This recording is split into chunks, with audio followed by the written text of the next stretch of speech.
Assalamualaikum warahmatullahi wabarakatuh. Alhamdulillahirabbil alamin wassalatu wassalamu ala rasulil karim wa ala alihi wa ashabihi ajma'in.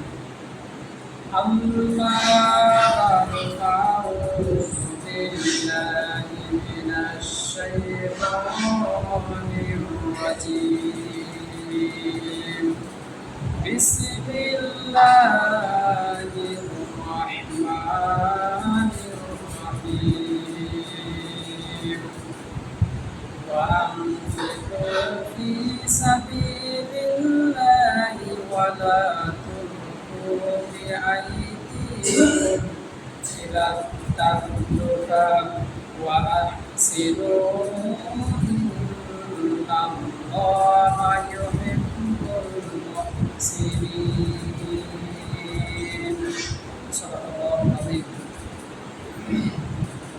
সমস্ত প্রশংসা সেই মহান রবের জন্য যিনি আমাদেরকে সুস্থতার সাথে বাঁচিয়ে রেখে সাইয়্যিদুল আইয়াম সপ্তাহের শেষ দিন জুমার দিনে যে আল্লাহ তাআলা আমাদেরকে সবার আগে মসজিদে এসে উপস্থিত হয়ে আলোচনায় শামিল হওয়ার জন্য যে রব আমাদেরকে তৌফিক দান করলেন সে মহান রবের কাছে আমরা কালিমাতুল শুকর আদায় করছি। আমরা সকলে পড়ছি আলহামদুলিল্লাহ।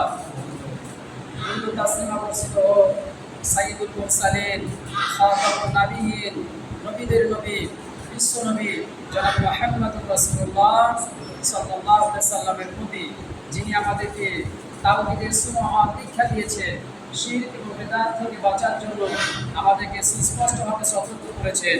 আল্লাহুম্মা সাল্লি আলাইহি আল্লাহুম্মা বারিক আলাইহি। সম্মানিত উপস্থিতি, সম্মানিত মুসল্লিবৃন্দ, আমরা গত জুমায় আলোচনা করেছিলাম ইসলামের দৃষ্টিতে সুস্থতার গুরুত্ব নিয়ে। আমরা গত জুমায় আলোচনা করেছিলাম। আমরা আলোচনা করতে গিয়ে বলেছিলাম যে রাসূল কারীম সাল্লাল্লাহু আলাইহি সাল্লাম বলেছেন, সাল্লাল্লাহু আফওয়া ওয়াল আফিয়া ফাইন্না আহাদাম লাম ইউতা বা'দাল ইয়াকিন খায়রুম মিনাল আফিয়া। নবী কারীম সাল্লাল্লাহু আলাইহি সাল্লাম বলেছেন, তোমরা আল্লাহর কাছে ক্ষমা প্রার্থনা করো, আল্লাহর কাছে মাফ চাও, কারণ এই পৃথিবীতে আল্লাহ রাব্বুল আলামিন ঈমানের উপরে মানুষকে সবচাইতে বড় যে নিয়ামতটা দান করেছেন সেটা হচ্ছে সুস্থতা। এবং রাসূল কারীম সাল্লাল্লাহু আলাইহি সাল্লাম আল্লাহর কাছে সকাল এবং সন্ধ্যা আল্লাহর কাছে দোয়া করতেন, আল্লাহুম্মা ইন্নী আসআলুকা আল-আফিয়াতা ফিদ দুনিয়া ওয়াল আখিরাহ।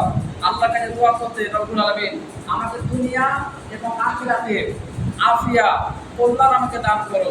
এই বিষয়গুলো নিয়ে আমরা গত জুমায় আলোচনা করছিলাম যে সুস্থ অবস্থায় একজন মানুষের করণীয় কি এবং অসুস্থ অবস্থায় একজন মানুষের করণীয় কি, এই বিষয়গুলো নিয়ে আমরা গত জুমায় বিস্তারিত আলোচনা করেছিলাম। সম্মানিত মুসল্লিবৃন্দ, আমি গত জুমায় বলেছিলাম ইসলাম এটা কোনো কল্পনা প্রসূত ধর্ম নয়। এই ইসলাম কেবলমাত্র মানুষের স্পিরিচুয়াল আধ্যাত্মিকতার কথা বলে। ইসলাম এমন কোনো ধর্ম নয়। ইসলাম হচ্ছে একটি বিজ্ঞান সম্মত জীবন ব্যবস্থা। এই জীবন ব্যবস্থা মানুষের কল্যাণের কথা বলে, মানুষের বাস্তবিক কথা বলে, সাইন্টিফিক কথা বলে। মানুষের সুস্থতা সম্পর্কে ইসলাম চমৎকার কথা বলেছে। মানুষ তার জীবনটাকে কিভাবে পরিচালনা করবে এই বিষয়ে ইসলাম সকল প্রকার নির্দেশনা দিয়েছে। রাসূল কারীম সাল্লাল্লাহু আলাইহি সাল্লাম সেগুলো হাদিসের মধ্যে বিস্তারিতভাবে উল্লেখ করেছেন। সম্মানিত মুসল্লিবৃন্দ, আজকে আমরা যে বিষয়টি নিয়ে আলোচনা করব সেটা হচ্ছে স্বাস্থ্য সুরক্ষায় ইসলামের নীতিমালা কি, এই বিষয়টি নিয়ে আজকে আমরা আলোচনা করব। ইসলাম আমাদের স্বাস্থ্য সুরক্ষা সম্পর্কে কিছু নীতিমালা দিয়েছে। আপনি কীভাবে চলাফেরা করবেন, আপনি আপনার লাইফস্টাইলটাকে কীভাবে পরিচালনা করবেন, এই বিষয়গুলো বিস্তারিতভাবে আজকে আমরা আলোচনা করব ইনশাআল্লাহ। স্বাস্থ্য সুরক্ষায় ইসলামের 1 নম্বর নীতিমালা হচ্ছে সবসময় পরিষ্কার পরিচ্ছন্ন থাকা। কারণ আমরা যে পরিবেশে বাস করি সেই পরিবেশে জীবাণু, ব্যাকটেরিয়া, রোগবালাই আছে না নাই?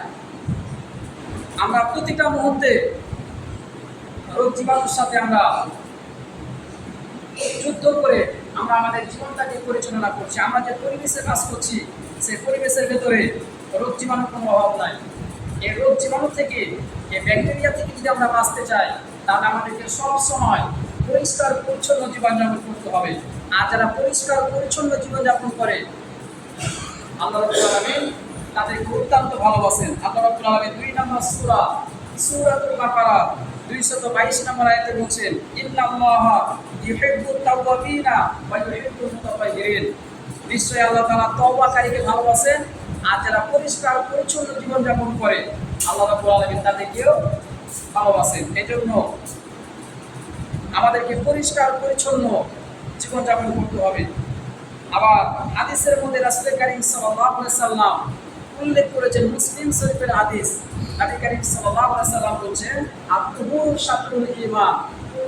নবী কারীম সাল্লাল্লাহু আলাইহি সাল্লাম বলেছেন, পরিষ্কার পরিচ্ছন্নতা, পবিত্রতা হচ্ছে ঈমানের একটি অঙ্গ, ঈমানের একটি অংশ। এজন্য আমাদেরকে পরিষ্কার পরিচ্ছন্ন থাকতে হবে।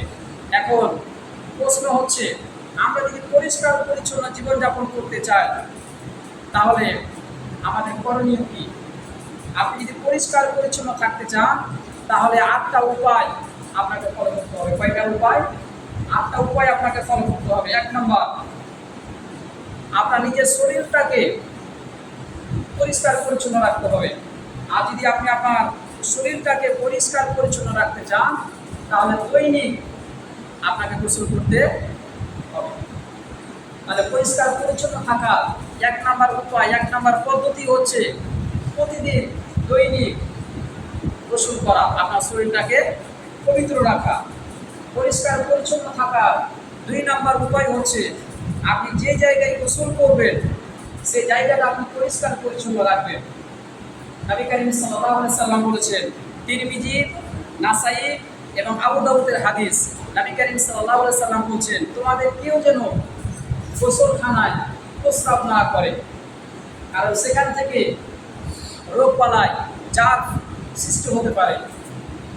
এই জন্য পরিষ্কার পরিচ্ছন্ন থাকার 2 নম্বর উপায় হচ্ছে আপনি যে জায়গায় গোসল করবেন ওই জায়গাটা আপনাকে পরিষ্কার পরিচ্ছন্ন রাখতে হবে। আমরা গ্রামাঞ্চলের মানুষ, অনেক সময় আমরা পুকুরে গোসল করি, অথচ অনেক ব্যক্তি আছে পুকুরের পাশে প্রস্রাব করে। যে পানিটা বৃষ্টির পানিতে সেটা পুকুরে গিয়ে পড়ে। অথচ বিশ্বনবী বলছেন, যে জায়গায় আপনি গোসল করবেন সেই জায়গাটা আপনি পরিষ্কার রাখতে হবে। আর বিশেষ করে গোসলখানায় প্রস্রাব করা যাবে না। তাহলে আপনি যদি পরিষ্কার পরিচ্ছন্ন থাকতে চান তাহলে 2 নম্বর উপায় হচ্ছে যে জায়গায় আপনি গোসল করবেন ওই জায়গাটা আপনাকে পরিষ্কার পরিচ্ছন্ন রাখতে হবে। নাম্বার 3 নম্বর, আপনি যদি পরিষ্কার পরিচ্ছন্ন থাকতে চান তাহলে 3 নম্বর উপায় হচ্ছে আপনার মুখটাকে আপনাকে পরিষ্কার রাখতে হবে। আর আপনি যদি আপনার মুখটাকে পরিষ্কার পরিচ্ছন্ন রাখতে চান দৈনিক আপনাকে দাঁত ব্রাশ করতে হবে। রাসূল কারীম সাল্লাল্লাহু আলাইহি সাল্লাম কতটা স্মার্ট ছিলেন। আমরা একবার 2বার মেসওয়াক করতে আমরা হাঁপিয়ে যাই, অথচ হাদিস যদি আপনি পড়েন নবী কারীম সাল্লাল্লাহু আলাইহি সাল্লাম দৈনিক 7 বার তিনি মেসওয়াক করতেন। 5 ওয়াক্ত নামাজে 5 বার, এবং রাতে যখন ঘুমাতে যেতেন আর তাহাজ্জুদের নামাজের সময় বিশ্বনবী যখন উঠতেন নামাজ পড়তে সেই সময় তিনি মেসওয়াক করতেন। আমাদেরকে অনেক মুসল্লি অভিযোগ দেয়, যখন নামাজ পড়ে একজন আরেকজনের পাশে দাঁড়াতে পারে না। কেন? দুর্গন্ধে, বিড়ি খায়, সিগারেট খায়, বিভিন্ন মাদক সেবন করে, এরপর নামাজ পড়তে আসে। একজনের পাশে যদি দাঁড়ায় তাহলে নিশ্চয়ই ওই ব্যক্তি তার গন্ধ পাবে। তাহলে মানুষকে আপনি কষ্ট দেবেন, এটা ইসলাম কখনোই চাই না। এই জন্য পরিষ্কার পরিচ্ছন্ন আপনাকে জীবনযাপন করতে হবে। আর পরিষ্কার পরিচ্ছন্ন যদি আপনি থাকতে চান তাহলে 3 নম্বর উপায় হচ্ছে আপনার মুখটাকে পরিষ্কার রাখতে হবে। প্রতিদিন আপনাকে দাঁত ব্রাশ করতে হবে। এরপরে 4 নম্বর, পরিষ্কার পরিচ্ছন্ন যদি আপনি থাকতে চান তাহলে 4 নম্বর উপায় হচ্ছে আপনার কাপড় চুলো আপনি পরিষ্কার রাখবেন, পরিষ্কার পরিচ্ছন্ন আপনি রাখবেন। আল্লাহ রাব্বুল আলামিন সূরাতুল মুদাসসিরের মধ্যে বলছেন, ওয়াসিয়াবাকা ফাতাহির। আল্লাহ পাক তার নবীকে বলছেন, হে নবী, আপনি আপনার পোশাকটাকে আপনি পবিত্র রাখুন, পরিষ্কার রাখুন, পরিচ্ছন্ন রাখুন। এই নির্দেশ আল্লাহ রাব্বুল আলামিন তার নবীকে দেওয়ার মাধ্যমে, এই নির্দেশ আল্লাহ রাব্বুল আলামিন আমাদের সকলকে আল্লাহ রাব্বুল আলামিন ইন্ডিভিজুয়াল ভাবে এই নির্দেশটা আল্লাহ পাক আমাদেরকে দিয়েছেন। আমরা যদি পরিষ্কার পরিচ্ছন্ন থাকতে চাই, তাহলে 4 নম্বর উপায় হচ্ছে আমাদের নিজের কাপড় চোপড় আমাদেরকে পরিষ্কার পরিচ্ছন্ন রাখতে হবে। 5 নম্বর, আমরা যদি পরিষ্কার পরিচ্ছন্ন থাকতে চাই, তাহলে 5 নম্বর উপায় হচ্ছে শরীরের অবাঞ্ছিত অংশের পশমগুলো আপনাকে কেটে ফেলতে হবে, নখ কেটে ফেলতে হবে, মোচ আপনাকে ছোট করতে হবে। কিন্তু আমরা এটা উল্টাটা করি, আমরা মোচ রাখি আর দাড়িকে আমরা রাখি না। এই হচ্ছে আমাদের অবস্থা। আমরা মোচ রাখি, বিষ্ণু বলছেন তোমরা মোচকে ছোট করো আর দাড়ি রাখো। এটা উল্টাটা আমরা করি, আমরা মোচ রাখি অথচ দাড়ি রাখি না। অনেকে আবার নখ বড় বড় করে রাখি। আপনি যদি পরিষ্কার পরিচ্ছন্ন জীবনযাপন করতে চান, স্বাস্থ্যগত বিষয়গুলো যদি আপনি মেনটেন করে চলতে চান, তাহলে এই বিষয় আপনাকে করতে হবে। পরিষ্কার পরিচ্ছন্ন জীবনযাপন আপনাকে করতে হবে। আর পরিষ্কার পরিচ্ছন্ন জীবনযাপন যদি আপনি করতে চান, স্বাস্থ্যগত জীবনযাপন যদি আপনি করতে চান, তাহলে শরীরের অবাঞ্ছিত অংশের পশমগুলো আপনাকে কেটে ফেলতে হবে, নখগুলো আপনাকে ছোট রাখতে হবে, মোচ আপনাকে ছোট রাখতে হবে। এরপরে 6 নম্বর, আপনি যদি পরিষ্কার পরিচ্ছন্ন থাকতে চান, তাহলে 6 নম্বর উপায় হচ্ছে আপনার ঘর বাড়ি আপনি পরিষ্কার পরিচ্ছন্ন রাখবেন। ঘর বাড়ি আপনাকে পরিষ্কার পরিচ্ছন্ন রাখতে হবে। তারপরে 7 নম্বর, চলাফেরা রাস্তাঘাট আপনাকে পরিষ্কার পরিচ্ছন্ন রাখতে হবে। আপনি রাস্তা দিয়ে চলাফেরা করছেন, রাস্তায় একটা কষ্টদায়ক বস্তু পড়ে আছে, কোনো আবর্জনা পড়ে আছে, আপনার উচিত একজন মুসলমান হিসেবে আপনার উচিত এটাকে সরিয়ে ফেলা। অথচ আমরা এই কাজগুলোও করি না। এই সামাজিক জনকল্যাণমূলক কাজগুলো আমরা করতে চাই না, ছোট বলে এই কাজগুলো আমরা করতে চাই না। এই কাজগুলো কি আমাদের দিন আপনার নাজাতের ওসিলা হয়ে যেতে পারে, কোনো কাজ আপনার নাজাতের ওসিলা হয়ে যেতে পারে। এই জন্য আমরা যদি পরিষ্কার পরিচ্ছন্ন জীবনযাপন করতে চাই, আমাদের চলাফেরা রাস্তাঘাট আমাদেরকে পরিষ্কার পরিচ্ছন্ন রাখতে হবে। অনেকে আবর্জনা ফেলে রাখি। একটা মানুষ অসুস্থ কখন হয়? একটা মানুষ যখন অসতর্ক হয়ে জীবনযাপন করে, যখন পরিষ্কার পরিচ্ছন্ন থাকে না, ওই ব্যক্তি সেই সময় অসুস্থ হয়ে পড়ে। এর জন্য আমরা যদি পরিষ্কার পরিচ্ছন্ন থাকতে চাই, তাহলে আমাদের 7 নম্বর উপায় হচ্ছে চলাচলের রাস্তাঘাট আমাদেরকে পরিষ্কার পরিচ্ছন্ন রাখতে হবে। 8 নম্বর, আমাদের চারপাশের পরিবেশকে আমাদেরকে পরিষ্কার পরিচ্ছন্ন রাখতে হবে। নবী কারীম সাল্লাল্লাহু আলাইহি ওয়াসাল্লাম বলেছেন, তোমরা 3 শ্রেণীর লানতপ্রাপ্ত ব্যক্তি থেকে বেঁচে থাকো।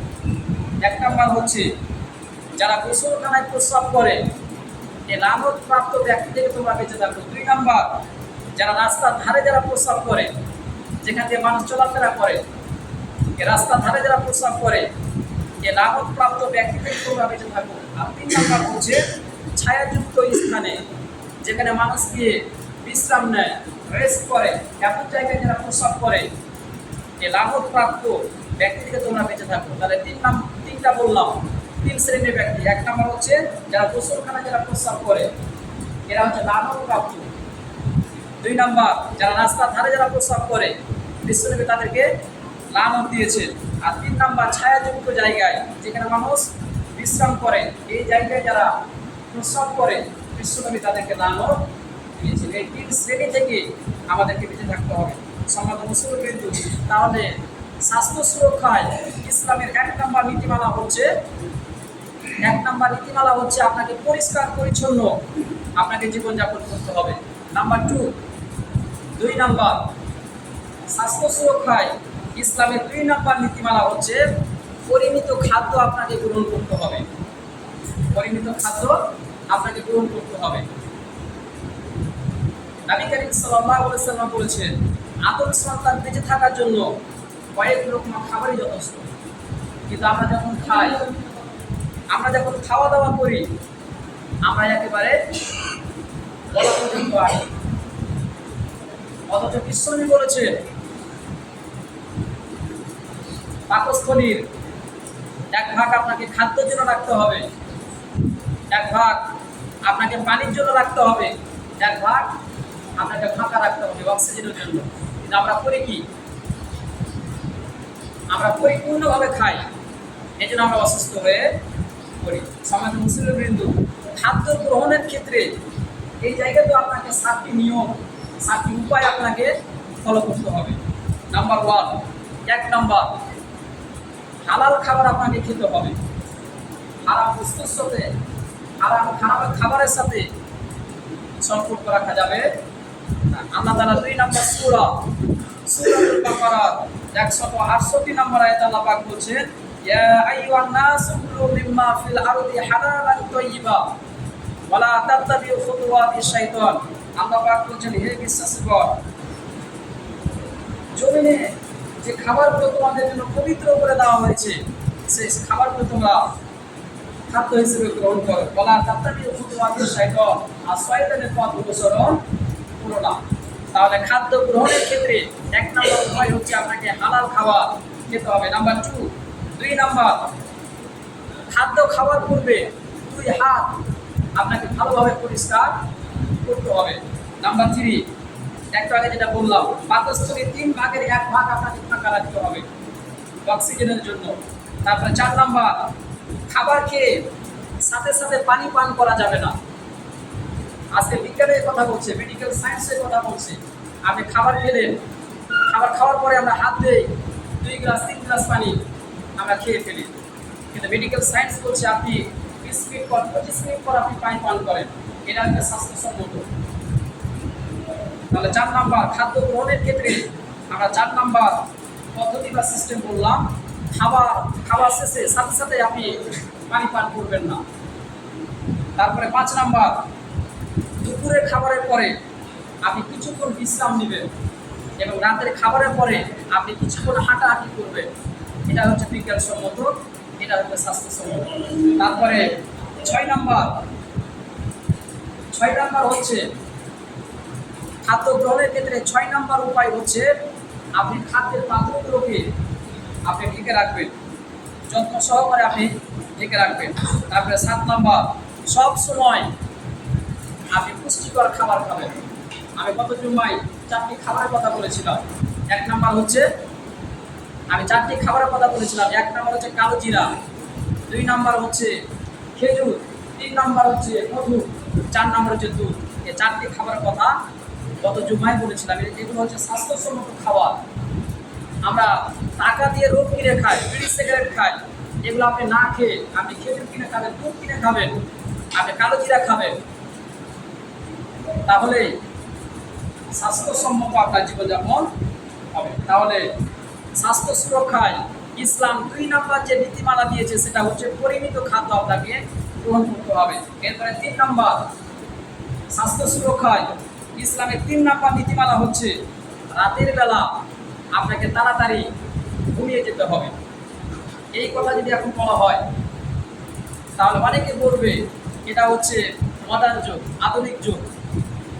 এই সময় কি মানুষ দ্রুত ঘুমায়?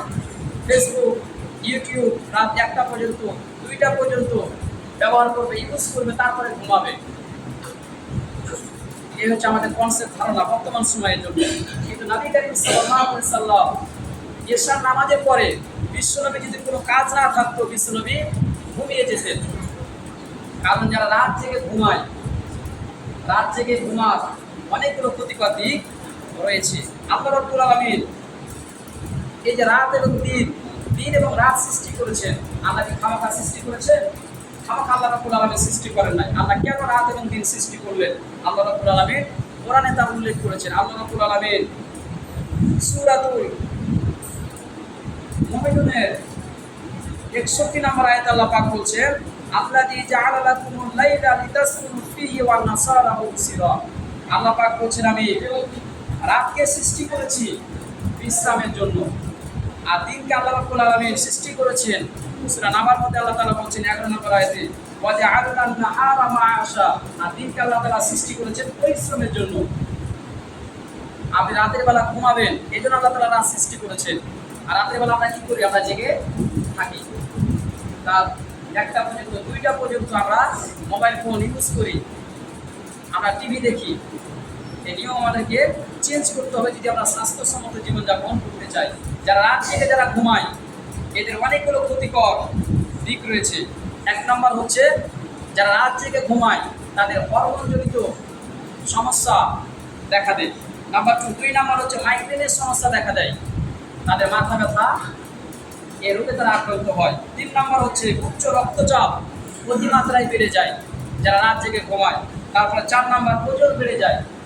একটা মানুষ যদি রাত জেগে ঘুমায়, জেগে থাকে, তাহলে তার ক্ষুধা লাগে, সে সময় সে খাবার গ্রহণ করে, আস্তে আস্তে তার মেদ বেড়ে যায়, ওজন বেড়ে যায়। 5 নাম্বার যারা রাত জেগে ঘুমায়, 5 নাম্বার ক্ষতিকর দিক হচ্ছে তাদের স্মৃতিশক্তি কমে যায়।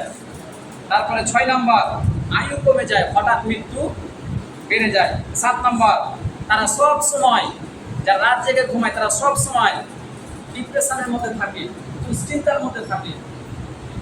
তারপরে 8 নাম্বার যারা রাত জেগে ঘুমায় তাদের 8 নাম্বার ক্ষতিকর দিক হচ্ছে চেহারা দিন দিন চেহারার উজ্জ্বলতা, চেহারা নষ্ট হয়ে যায়। 9 নাম্বার জৈন ক্ষমতা হ্রাস পায় যারা রাত জেগে ঘুমায়। 10 নাম্বার হার্ট অ্যাটাক বা হার্ট দিন দিন তাদের দুর্বল হয়ে যায় যারা রাত জেগে ঘুমায়।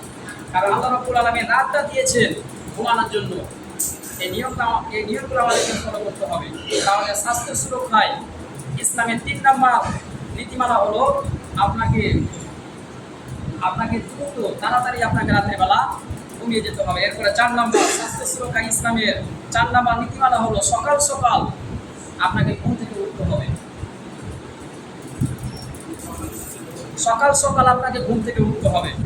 আমরা যারা মুসলমান, আমাদের উচিত ফজরের নামাজের মাধ্যমে আমাদের দিনটাকে শুরু করা। অথচ আমরা নিজেদেরকে মুসলমান বলে দাবি করি, অথচ 8টার দিকে 10টার দিকে আমরা ঘুম থেকে উঠি। অথচ বিশ্বনবী বলেছেন আল্লাহুম্মা বারিক লি উম্মতি বুকুরিহা।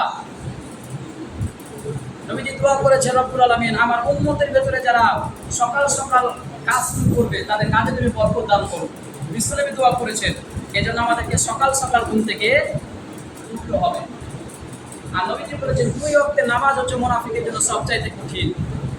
সালাতুল ফাজর, সালাতুল ইশা। মুনাফিকের জন্য 2 ওয়াক্তের নামাজ হচ্ছে কঠিন। 1 নাম্বার হচ্ছে ইশা আর 2 নাম্বার হচ্ছে ফজর। এই জন্য মুনাফিকের রোগ থেকে যদি আমরা বাঁচতে চাই, আমাদেরকে সকাল সকাল ঘুম থেকে উঠতে হবে। আবার ফজরের পরে অনেকে ঘুমিয়ে থাকে। বিশ্বনবী ফজরের নামাজের পরে ঘুমাতে নিষেধ করেছে।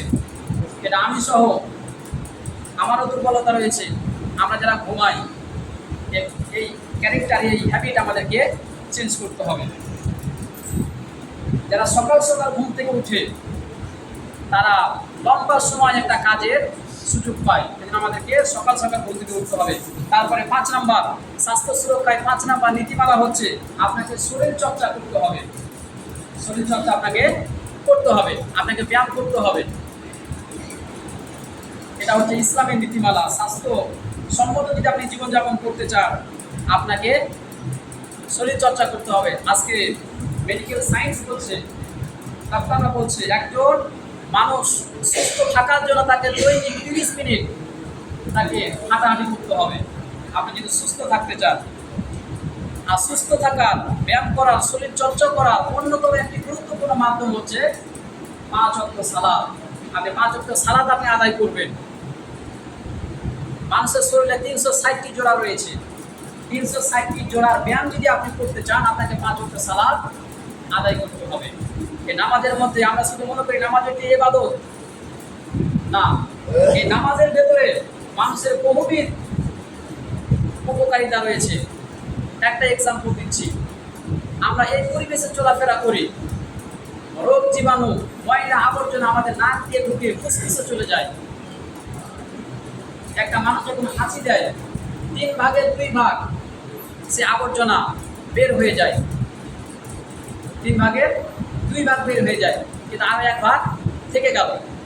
মেডিকেল সায়েন্স বলছে, তারা প্রমাণ করেছে একটা মানুষ যখন রুকুতে যায়, যখন সেজদাতে যায়, তার ফুসফুসের উপরে চাপ পড়ে, যার ফলে আল্লাহ রাব্বুল আলামিন ওই যে এক ভাগ জীবাণু ফুসফুসের ভেতরে থাকে, সেটা আল্লাহ রাব্বুল আলামিন তখন বের করে দেয়।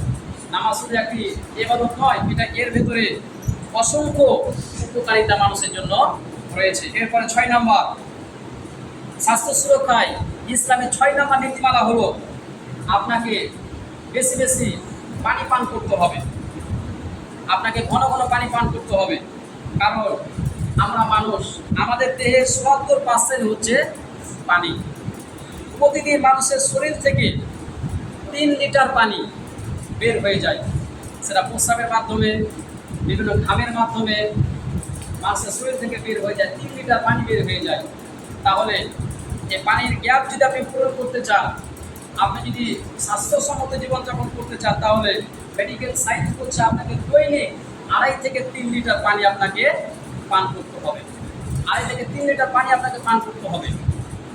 তাহলে স্বাস্থ্য সুরক্ষা ইসলামের 6 নম্বর নীতিমালা হলো আপনাকে বেশি বেশি পানি পান করতে হবে। এরপরে 7 নম্বর হচ্ছে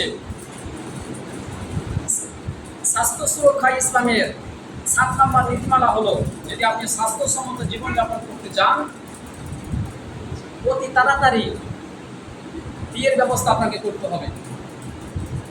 কিন্তু আমাদের সমাজে, আমাদের দেশে, আমাদের বাংলাদেশে বিশেষ করে এই কাজটা অত্যন্ত কঠিন। একটা কথা মনে রাখবেন, যেই দেশে, যেই সমাজে, যেই গ্রামে বিবাহ সহজ, সেখানে জেনা কঠিন। আর যেখানে বিবাহ হচ্ছে, যেখানে বিবাহ সহজ, ওই জায়গায় জেনা হচ্ছে কঠিন। আজকে আমরা সন্তানদেরকে বলি, যাকে নিজের পায়ে দাঁড়াও, এরপরে আপনাকে বিয়ে করতে হবে।